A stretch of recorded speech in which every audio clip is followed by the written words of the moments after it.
My name is Hillary Elmore. I'm a Salesforce Consultant at Fast Slow Motion, and I currently live in Bloomington, Indiana.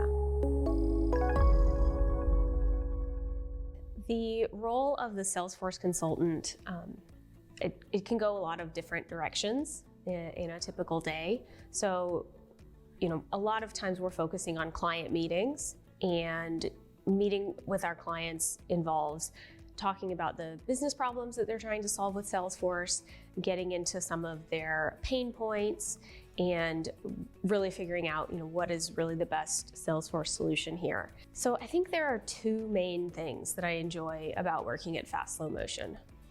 The first is I'm doing something different every day.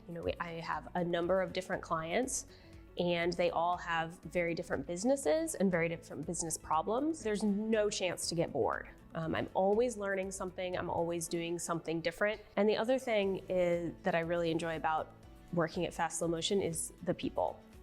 All of the people here are great. They're smart, they're hardworking, and everyone is really committed to doing the best by the client. And that's just such an engaging and